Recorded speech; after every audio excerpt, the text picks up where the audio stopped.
Hello everyone, welcome to online study point. जैसा कि आपको पता है, दिल्ली पुलिस के टॉप 100 क्वेश्चन की सीरीज स्टार्ट हो चुकी है और जिसका ये पार्ट सेकंड वीडियो है। इस वीडियो में हम लोग डिस्कशन करते हैं दिल्ली पुलिस के सिलेबस को ध्यान में रखते हुए उसके प्रीवियस ईयर के क्वेश्चंस को, और साथ ही साथ जो question examination point of view से इंपॉर्टेंट है उन सभी को डिस्कशन किए जाएंगे। ठीक है, तो वीडियो को लास्ट तक देखा करिए। वीडियो पसंद आएगा तो उसको लाइक करिएगा और कमेंट करके अपने रिव्यू जरूर बताइए करिए कि आपको वीडियो कैसा लग रहा है। इसमें कुछ भी चेंजेस करने हो तो उसके लिए भी सजेस्ट कर सकते हो आप लोग। ठीक है, तो देखिए क्वेश्चन नंबर फर्स्ट आपकी स्क्रीन पे है। किसी त्रिभुज का क्षेत्रफल 36 अंडर रूट में 6 सेंटीमीटर स्क्वायर है तथा इसकी भुजाओं का जो अनुपात है वो है 4:5:7। तो त्रिभुज का परिमाप ज्ञात करना है। ठीक है, यहाँ पे क्या दिया हुआ है, भुजाओं का अनुपात दिया है, इसलिए यहाँ पे आप त्रिभुज का क्षेत्रफल का जो फॉर्मूला होता है 1/2 गुणे आधार गुणे ऊंचाई, उसको हम लोग नहीं लगा सकते हैं। तो कौन सा फॉर्मूला लगाएंगे, तो देखिए ये फॉर्मूला लगेगा। त्रिभुज का क्षेत्रफल बराबर अंडर रूट में s into s minus a into s minus b into s minus c. ये फॉर्मूला सुना है आपने। इसमें ये तब लगाया जाता है जब भुजाएं दी होती हैं। इस वाले में देखिए क्या दिया गया है, भुजाएं दी गई हैं, 1 भुजा 2 भुजा 3 भुजा, यानी कि ए की वैल्यू क्या हो जाएगी, अगर आप यहाँ से भुजा निकालते हो तो भुजाएं क्या हो जाएंगी, 1 भुजा हो गई a बराबर 4x, b बराबर हो गई 5x और c इज इक्वल्स टू हो गई 7x। तो भुजाएं आपकी पता चल गई। ठीक है, अब s क्या होता है, s होता है त्रिभुज का परिमाप। उसको कैसे निकालेंगे, तो देखिए s इज इक्वल्स टू हो जाएगा a plus b plus c divided by 2 करके। ठीक है, कैसे निकालेंगे, a plus b plus c divided by 2 करके। a की वैल्यू कितनी है, 4x है, b की वैल्यू 5x और c की वैल्यू है 7x। डिवाइडेड बाई हमें कर देना है 2 से, और प्लस 5 क्या हो गया 9, 9 प्लस 7 16 डिवाइडेड बाई 2 कितना आ जाएगा, तो ये आ जाएगा 8x। s की वैल्यू आपको पता चल गई, क्या आ गई, 8x आ गई। बस अब सबकी वैल्यू यहाँ पे पुट कर दीजिए, s की, a की, b की, c की। तो सॉल्व करते हैं हम लोग। देखिए क्या आ जाएगा, अंडर रूट में s की वैल्यू हमने रखा तो ये आ गया 8x, फिर मल्टीप्लाई में क्या है s माइनस a यानी कि 8x माइनस 4x कितना आ जाएगा, तो ये आ जाएगा 4x के बराबर। फिर क्या है s माइनस b यानी कि 8x माइनस में 5x, ये आ गया 3x। उसके बाद क्या है s माइनस c यानी कि 8x माइनस 7x, ये कितना आ गया, तो ये आ गया x। ठीक है, और त्रिभुज का क्षेत्रफल आपको क्या दिया गया है, तो ये दिया है 36 अंडर रूट में 6। तो यहाँ पे लिख लीजिए 36 अंडर रूट में 6। ओके, यहाँ तक क्लियर। इसको फिर से उतार लीजिए। उसके बाद अंदर की जो वैल्यूज है इसको सॉल्व कर लेते हैं हम लोग। 8 को क्या लिख सकते हैं, 2 इंटू 2 इंटू 2, इसके साथ x लगा हुआ है। फिर इंटू 4 को क्या लिख सकते हैं, 2 इंटू 2, ये 4 को लिख सकते हैं। उसके बाद 3x है इंटू x है। ठीक है, अब यहाँ से आप लोग पेयरिंग करना स्टार्ट करो। अंडर रूट से बाहर किसी भी नंबर को हम लोग कैसे निकालते हैं, पेयरिंग करके। तो देखिए क्या है, यहाँ पे 2 का पेयरिंग हो गया और यहाँ पे 1 2, 2 का पेयरिंग 2 बार हो गया। ठीक है, उसके बाद देखिए x कितने बार है, 1 है, 2 है, 3 है और 4 है। तो x को हमने बाहर निकाल लिया तो ये आ जाएगा x का स्क्वायर। ठीक है, x को बाहर निकालेंगे तो क्या आ जाएगा, ये आ गया x का स्क्वायर। अंदर क्या क्या बच गया, 2 इंटू 2 इंटू 2 इंटू 2, फिर इंटू में क्या है 3 है। यहाँ पे 2 काउंट करिए कितने बार है, 1 2 3 4 5 बार है। तो यहाँ पे हमने कितने बार लिख लिया, 1 2 3 4 की पेयरिंग हो गई और बाकी क्या बच गया, तो 3 बच गया और 2 बच गया। x को तो हमने ऑलरेडी निकाल लिया है बाहर, तो जिसकी जिसकी पेयरिंग होती है उसी को हम लोग रूट से बाहर निकाल पाते हैं। तो ये वाला 2 और ये वाला 2 बाहर निकल जाएगा, यानी कि 4x स्क्वायर बाहर आ गया। अंडर रूट के अंदर क्या बच गया, 3 इंटू 2 6 अंडर रूट के अंदर बच गया। इज इक्वल्स टू क्या है, तो ये है 36 रूट में 6, दोनों साइड से रूट 6 कैंसिल हो गए हैं। ठीक है, तो 4x स्क्वायर की वैल्यू आ गई 36, यानी कि 4 से इसको कैंसिल करिए 9 आ गया। तो x की वैल्यू यहाँ से आपको कितनी पता चल गई, x की वैल्यू पता चल गई 3। कैसे, x स्क्वायर 9 था तो x इज इक्वल्स टू हो जाएगा अंडर रूट में 9 और इसकी वैल्यू क्या हो जाएगी, x की वैल्यू आ जाएगी 3। ठीक है, x की वैल्यू आपको 3 पता चल गई यहाँ से। अब आपको वैल्यू पता चल गई किसकी, x की। तो भुजाएं क्या क्या हो जाएंगी, 4 गुणे 3 करेंगे तो भुजाएं हो गई 12, और क्या है 5 गुणे 3 यानी कि 15, और क्या है 7 गुणे में 3 यानी कि 21। तो भुजाएं कितनी हो गई, 12 15 21, ये हो गई इसकी भुजाएं। क्लियर हुआ यहाँ तक, कुछ भी नहीं करा है अभी तक। भुजाओं का अनुपात आपको दिया था, तो भुजाओं वाला जो क्षेत्रफल का फॉर्मूला होता है वो हमने लगा लिया। उसके बाद सबकी वैल्यूज पुट करके हमने निकाल लिया x की वैल्यू। x की वैल्यू आपको पता चली, आप हमें निकालना था भुजा, और हमने निकाल लिया सारी भुजाएं 12 15 और 21, ये क्या आ गई, भुजाएं आ गई। ठीक है, अब आपको निकालना है इसका परिमाप, यानी कि 12 15 और 21 को जोड़ देंगे तो कितना आ जाएगा, तो ये आ जाएगा, देखिए इसको ऐड कर दीजिए तो ये आ जाएगा 48। ठीक है, 12 15 21 को हमने जोड़ा तो ये आ गया 48 और यही इसका क्या हो गया, परिमाप हो गया। ठीक है, तो आंसर क्या आ गया, 48 सेंटीमीटर। यहाँ तक क्लियर हो गया। ओके, तो क्वेश्चन नंबर सेकंड देखिए। क्वेश्चन नंबर सेकंड क्या है, यदि 12 वस्तुओं का क्रय मूल्य 15 वस्तुओं के विक्रय मूल्य के बराबर है तो आपको निकालना है हानि प्रतिशत क्या होगा। ठीक है, देखिए इस तरह के क्वेश्चन को कैसे किया जाता है, यहाँ पे हमने लिख लेना है 12 वस्तुओं का क्रय मूल्य, यानी कि 12 क्रय बराबर है किसके, तो ये है 15 विक्रय के बराबर है। ओके, यहाँ तक क्लियर हुआ। अब आपको क्रय अपॉन में विक्रय कर लेना है, तो क्रय बटे में विक्रय बराबर कितना आ जाएगा, ये बराबर हो गया 15 बटे में 12 के, यानी कि क्रय मूल्य कितना है 15 है, विक्रय मूल्य कितना है 12 है। हो क्या रही है, लाभ हो रही है या हानि हो रही है। देखिए क्रय मूल्य ज़्यादा है और विक्रय मूल्य कम है तो हानि हो रही है। और आपको क्वेश्चन में क्या पूछा है, हानि प्रतिशत निकालना है। तो हानि प्रतिशत बराबर कितना हो जाएगा, हानि बटे में क्रय मूल्य गुणे 100। हानि कैसे निकालते हैं, क्रय मूल्य में से विक्रय मूल्य को माइनस करके। तो क्रय मूल्य में से विक्रय मूल्य को माइनस करेंगे, बटे में करना है हमको क्रय मूल्य और गुणे कर देना है 100 से, तो निकल आएगा हानि प्रतिशत।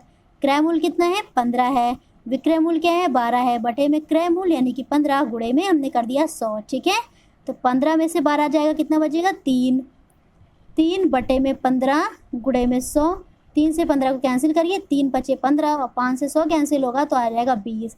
तो हानि कितने प्रतिशत की हो रही है, तो ये हो रही है 20% की हानि। ओके, यहाँ तक क्लियर हो गया। कब हो रही है, जब 12 वस्तुओं का क्रय मूल्य बराबर है 15 वस्तुओं के विक्रय मूल्य के, तो हानि होगी 20% की। यहाँ तक क्लियर हो गया। आइए चलते हैं क्वेश्चन नंबर 3 पे। ओके, तो क्वेश्चन नंबर 3 क्या है, क्वेश्चन नंबर 3 को पढ़िए। पी, क्यू तथा आर ने साथ मिलकर के एक व्यापार आरंभ किया। पी की पूंजी क्यू की पूंजी का 3 गुना है। ठीक है, इस तरह के क्वेश्चंस को पढ़ते जाइए और लिखते भी जाइए। तो क्या बोला है, पी की जो पूंजी है वो क्यू की पूंजी का 3 गुना है, यानी कि 3 टाइम्स ऑफ क्यू है। उसके बाद क्या दिया गया है, तथा क्यू की पूंजी आर की पूंजी का आधी है। जो क्यू की पूंजी है वो आर की आधी है। ठीक है, r/2 है, यानी कि आर की वैल्यू अगर हम यहाँ से निकालेंगे तो वो कितना आ जाएगा, वो आ जाएगा 2q के बराबर।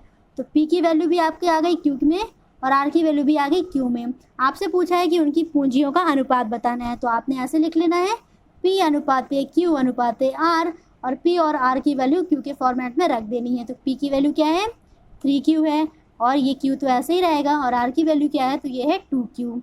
बस सारे तरफ से क्यू कैंसिल करिए तो आपका आंसर आ गया क्या, 3:1:2। ये है उनकी पूंजियों का अनुपात, ये आ गया आंसर। ठीक है, तो बहुत ज़्यादा टफ क्वेश्चन दिल्ली पुलिस के एग्जामिनेशन में नहीं पूछे जाते हैं। क्वेश्चन नंबर 4 देखिए आपकी स्क्रीन पे है।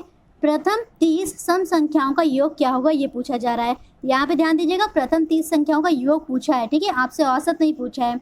एवरेज पूछता तो उसका आंसर कुछ और तरह से निकलता। आपसे यहाँ पे समेशन पूछा है, प्रथम 30 सम संख्याओं का, यानी कि इवन नंबर का पूछा गया है समेशन। ठीक है, तो देखिए कैसे निकालते हैं। तो याद रखिएगा ये फॉर्मूला, प्रथम 30 n जो है, प्रथम n सम संख्याओं का जो योग का फॉर्मूला होता है वो होता है n+1। ठीक है, क्या होता है n+1 के बराबर होता है। यहाँ पे n की वैल्यू क्या दी गई है, तो यहाँ पे n की वैल्यू दी गई है 30। आप लोग यहाँ पे n की वैल्यू पुट कर दो तो आपका आंसर आ जाएगा 30 इंटू में 30+1, यानी कि 30 मल्टीप्लाइड बाय 31। तो आपका आंसर क्या आ जाएगा, आपका आंसर आ जाएगा 93। 31 को मल्टीप्लाई करेंगे 30 में तो आपका आंसर आ जाएगा 930, और यही क्या हो जाएगा, तो प्रथम 30 संख्याओं का योग हो जाएगा। ठीक है, तो फर्स्ट 30 इवन नंबर्स का जो समेशन है वो आ जाएगा 930। और अगर यहीं पे आपसे पूछा होता प्रथम 30 सम संख्याओं का औसत क्या होगा, तो ये कितना होगा, आप लोग कमेंट करके बताओ। ठीक है, हम आपको ऑलरेडी पढ़ा चुके हैं, कमेंट करके बताइए कि प्रथम 30 सम संख्याओं का औसत क्या होगा। आइए चलते हैं क्वेश्चन नंबर 5 पे। क्वेश्चन नंबर 5 देखिए अब आपकी स्क्रीन पे है। क्वेश्चन नंबर 5 को पढ़िए। यदि a + b = 10 है तथा a × b = 5 हो तो a² + b² का मान क्या होगा। इस तरह के क्वेश्चन हमें कैसे करने हैं, देखिए आपसे पूछा है a² + b² का मान, तो ये कैसे आएगा, तो ये आएगा a + b के होल स्क्वायर को करने पे। तो आपको दिया है a + b = 10, आपको कर लेना है दोनों साइड इसका वर्ग। ठीक है, तो हमने कर लिया दोनों साइड में वर्ग। तो a + b के होल स्क्वायर का फॉर्मूला क्या होता है, ये होता है a² + b² + 2 times of ab which is equals to 10 का स्क्वायर करेंगे तो कितना आ जाएगा, ये आ जाएगा 100 के बराबर। ओके, यहाँ तक क्लियर हो गया। अब आपको पूछा है a² + b² की वैल्यू, तो a² + b² + 2 times of a × b है। देखिए a × b की वैल्यू आपको दिया गया है 5, यहाँ पे रख दीजिए, विच इज इक्वल्स टू 100 के है। a² + b² is equals to क्या आ जाएगा 100, और माइनस में क्या हो जाएगा, तो 5 2 = 10, तो 100 में से 10 को माइनस कर दीजिए, आपका आंसर आ गया कितना 90। ठीक है, आपसे क्या पूछा था क्वेश्चन में, a² + b² का मान पूछा था और आपने निकाल लिया, कितना आ गया 90 आ गया। तो क्लियर हो गया, काफ़ी इजी क्वेश्चन। देखिए यदि a + b का मान 10 है तथा ab = 5 है तो आपको निकालना है ए स्क्वायर प्लस बी स्क्वायर का मान। और ये कैसे निकालेंगे, तो जब भी ए स्क्वायर प्लस बी स्क्वायर है या फिर यहाँ पे ए क्यूब होता और बी क्यूब होता तो आपको ऊपर वाले में क्यूब कर देना पड़ता दोनों साइड में, ठीक है। जैसे कि हमने यहाँ पे स्क्वायर किया था तो आप दोनों साइड ऊपर क्यूब कर देते तो आपका आ जाता है ए क्यूब प्लस बी क्यूब का मान। तो जिस भी तरह के क्वेश्चन होंगे आप लोग सॉल्व करोगे, सारे टाइप के क्वेश्चन हम आपको करवा देंगे अलग अलग वीडियोस में, ठीक है। तो वीडियो को जरूर देखा करिए, आपके बहुत ही अच्छे से कॉन्सेप्ट सारे क्लियर हो जाएंगे। आइए चलते हैं क्वेश्चन नंबर 6 पे। क्वेश्चन नंबर 6 को देखिए। क्वेश्चन नंबर 6 में क्या कहा जा रहा है कि राहुल की आयु 50 वर्ष है तथा मोहित की आयु 70 वर्ष है। कितने वर्ष पूर्व उनकी आयु का अनुपात 1:2 था, ठीक है। अभी वर्तमान आयु दी गई है और पूछा जा रहा है कि कितने वर्ष पूर्व उनकी आयु का अनुपात 1:2 था। तो इस टाइप के क्वेश्चन को देखिए कैसे करना है। यहाँ पे आपको लिख लेना है 50 और यहाँ पे लिख लेना है 70। बोला है कितने वर्ष पूर्व, तो आपको पता तो है नहीं तो x कर दीजिए, ठीक है। मान लिया x वर्ष पूर्व उनकी आयु का अनुपात क्या था, तो ये था 1:2। यहाँ तक क्लियर हुआ। अब इसका कर लीजिए क्रॉस मल्टीप्लिकेशन। क्रॉस मल्टीप्लिकेशन करेंगे तो क्या आ जाएगा 100 माइनस 2x। 50 में 2 का मल्टीप्लाई होगा तो 100 minus 2 into x which is equals to 1 से मल्टीप्लाई हो रहा है तो वही चीज़ रहेगा 70 माइनस एक्स, ठीक है। यहाँ तक क्लियर। x और x को एक साइड हमें कर लेना है और नंबर्स को एक साइड कर लेना है। तो 100 माइनस में 70 इज इक्वल्स टू ये 2 इधर जाएगा तो हो जाएगा 2x माइनस में x। तो x की वैल्यू कितनी आ गई, आ गई 30, यानी कि 30 वर्ष पूर्व जो था उनकी आयु का अनुपात 1:2 था। क्लियर हो गया यहाँ तक। तो क्या क्वेश्चन में पूछा गया था, यदि राहुल की आयु 50 वर्ष है तथा मोहित की आयु 70 वर्ष है तो कितने वर्ष पूर्व उनकी आयु का अनुपात 1:2 था। तो आपने निकाल लिया x की वैल्यू और x की वैल्यू आ गई 30, यानी कि 30 वर्ष पूर्व उनकी आयु का अनुपात था 1:2। आइए चलते हैं नेक्स्ट क्वेश्चन। क्वेश्चन नंबर 7 को देखिए, काफ़ी अच्छा क्वेश्चन है ये। इसमें क्या पूछा जा रहा है कि 2 की पावर 400, यहाँ पे 2 की पावर लगी है, ध्यान दीजिएगा, ठीक है, और 3 की पावर 300 है। इनमें से कौन नंबर बड़ा है, ठीक है। तो इस तरह के क्वेश्चन को कैसे करेंगे, 2 की पावर है 400 और 3 की पावर है 300। तो देखिए इसमें हमें क्या करना है, पावर को सेम कर देना है। दोनों साइड हमें पावर को सेम बनाना है। पावर को सेम कैसे बना सकते हैं, 2 की पावर 400 को हम लिख सकते हैं 4 इंटू 100, ठीक है। क्या लिख सकते हैं 4 इंटू 100। और इसको क्या लिख सकते हैं, तो इसको लिखा जा सकता है 3 इंटू में 100। ध्यान दीजिए बहुत ही अच्छा कंसेप्ट है। 4 इंटू 100 लिख लिया और 3 इंटू 100 लिख लिया। अब ये जो 4 है इसको अंदर लेके आइए, तो 2 की पावर 4 हो गया और यहाँ पे हो गया 100। इसमें क्या हो गया, तो ये हो गया 3 की पावर 3 और ऊपर पावर क्या लग गई, तो ये लग गई 100। क्लियर हुआ इतना। अब देखिए दोनों में पावर यहाँ पे सेम हो गई। अब हम इसका आराम से कंपैरिजन कर सकते हैं। बस आप इसको सॉल्व करिए और कंपैरिजन कर लीजिए। तो 2 की पावर 4 कितना हो जाएगा, 2 की पावर 4 होता है 16, तो 16 की पावर हो गई 100 और 3 की पावर 3 क्या होता है, तो ये होता है 27। यहाँ पे हो गई 27 की पावर 100। बस अब आपको इस नंबर में जो भी बड़ा दिख रहा होगा वही बड़ा हो जाएगा, क्योंकि दोनों की पावर क्या कर ली हमने, दोनों की पावर को सेम कर लिया। पावर सेम हो गई, जो भी नंबर बड़ा है वो बड़ा हो जाएगा। तो आपका आंसर करेक्ट हो गया। 2 की पावर 400 तथा 3 की पावर 300 में ये वाला नंबर बड़ा है। ओके, क्लियर हो गया क्वेश्चन नंबर 7। आइए चलते हैं क्वेश्चन नंबर 8 पे। एक वर्ग की विकर्ण की लंबाई 7 सेंटीमीटर है तो वर्ग का क्षेत्रफल ज्ञात करना है, ठीक है। वर्ग क्या होता है, जिसकी सारी भुजाएं बराबर होती हैं, और विकर्ण क्या होता है, तो ये होता है वर्ग का विकर्ण। वर्ग का विकर्ण हम लोग कैसे निकालते हैं, तो वर्ग का विकर्ण जो होता है वो बराबर होता है किसके, तो ये बराबर होता है भुजा गुणे में √2 के, ठीक है। भुजा गुणे में √2 के बराबर होता है वर्ग का विकर्ण। यहाँ पे आपको विकर्ण की वैल्यू दी गई है कितनी, तो ये दी गई है 7 सेंटीमीटर इज इक्वल्स टू दिया गया है भुजा गुणे में √2। ये तो आपने फॉर्मूले से अप्लाई कर लिया। तो विकर्ण दिया था 7 सेंटीमीटर इज इक्वल्स टू भुजा इंटू √2 हो गया। अब आप अगर भुजा की वैल्यू निकाल लेते हो तो आपको पूछा है वर्ग का क्षेत्रफल, तो क्षेत्रफल आराम से आ जाएगा। हम क्या कर देंगे, भुजा का स्क्वायर कर देंगे और वर्ग का क्षेत्रफल आ जाएगा। तो पहले आपको निकालना है भुजा, और भुजा को हम यहाँ से निकाल सकते हैं। तो भुजा इज इक्वल्स टू आ जाएगी 7 अपॉन में √2 के, ये इधर चला जाएगा, मल्टीप्लिकेशन में है यहाँ पे, इधर चला जाएगा डिवाइड में हो जाएगा। तो 7 अपॉन में √2 आ गई भुजा, और हमें निकालना है क्या, तो हमें निकालना है वर्ग का क्षेत्रफल। और वर्ग का क्षेत्रफल क्या होता है, तो ये होता है भुजा का स्क्वायर। भुजा कितनी है, 7 अपॉन में √2 है। 7 अपॉन में √2 का आप लोग कर दो स्क्वायर, तो आ जाएगा कितना, 7 का स्क्वायर हो जाएगा 49 अपॉन में √2 का स्क्वायर हो जाएगा 2। इसको कैंसिल कर लीजिए, 2 2 ज़ा 4, 2 4 ज़ा 8 और 2 5 ज़ा फिर हो जाएगा 10, ठीक है। तो 24.5 सेंटीमीटर स्क्वायर ये हो जाएगा वर्ग का क्षेत्रफल। यहाँ तक क्लियर हो गया एकदम अच्छे से।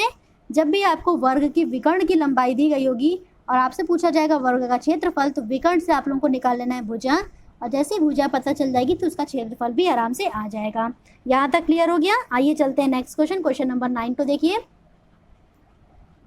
क्वेश्चन नंबर 9 में आपसे बोला गया है कि एक महिला 13 रुपये में 14 सेब खरीदती है तथा 14 रुपये में 13 सेब को बेचती है, तो लाभ प्रतिशत क्या होगा ये पूछा जा रहा है। तो इसमें क्रय मूल और विक्रय मूल आप जैसे ही निकाल लोगे आपका आंसर आ जाएगा। क्या पूछा है देखिए, क्रय मूल है, क्या उसने किया, 13 रुपये में उसने खरीदा 14 सेब को, और बेच कितने में रही है, यानी कि विक्रय क्या हो रहा है उसका, तो विक्रय हो रहा है 14 रुपये में 13 सेब को बेच रही है। ठीक है, तो इस तरह से हमने लिख लिया। अब आप इन दोनों का एलसीएम लोगे तो क्या हो जाएगा, इसका क्रॉस मल्टीप्लिकेशन हो जाएगा। क्रॉस मल्टीप्लिकेशन करेंगे यानी कि 13 × 13 और इधर हो जाएगा 14 × 14, तो आपका निकल जाएगा क्रय मूल। क्रय मूल कितना आ जाएगा, ये आ गया 13 गुणे में 13 विच इज़ इक्वल्स टू 169। और विक्रय मूल किससे निकल जाएगा, तो विक्रय मूल निकल जाएगा 14 × में 14 विच इज़ इक्वल्स टू 196। ठीक है, अब बताइए क्रय मूल बड़ा है कि विक्रय मूल बड़ा है, तो क्रय मूल बड़ा है कि विक्रय मूल, तो आपका आंसर आएगा विक्रय मूल बड़ा है। विक्रय मूल बड़ा है तो उसको हो रहा है लाभ। और आपसे क्या पूछा है, लाभ प्रतिशत। लाभ प्रतिशत हम लोग कैसे निकालते हैं, तो ये होता है लाभ बटे में क्रय मूल गुणे में 100। लाभ क्या है, 196 में से आपको माइनस कर लेना है 169 और डिवाइड कर देना है किससे, तो क्रय मूल से क्या है 169 इंटू में कर देना है 100। तो 196 में से आप लोग 169 को माइनस करोगे तो ये आ जाएगा 27 डिवाइडेड बाई 169 इंटू में 100। आप इसको सॉल्व कर लो तो आपका प्रतिशत आ जाएगा, तो कितने प्रतिशत आएगा, 15.97 प्रतिशत। कितना आ जाएगा, 15.97 प्रतिशत। ओवरऑल अगर आपको 16% भी दिया होगा आंसर में तो ये भी आपका करेक्ट हो जाएगा। ठीक है, तो उसको कितने का लाभ हुआ, 15.97% का लाभ हो रहा है। कब हो रहा है, जब 13 रुपये में 14 सेब को खरीदती है और 14 रुपये में 13 सेब को बेच देती है, तो लाभ आ रहा है 15.97%। ओके, यहाँ तक क्लियर। आइए चलते हैं लास्ट क्वेश्चन आज का, क्वेश्चन नंबर 10 देखिए क्या है। तो क्वेश्चन नंबर 10 में पूछा जा रहा है कि 0.53 × 0.53 plus 2 × 0.53 × 0.47 plus 0.47 × 0.47 divided by 0.53 plus 0.47 का मान बताओ।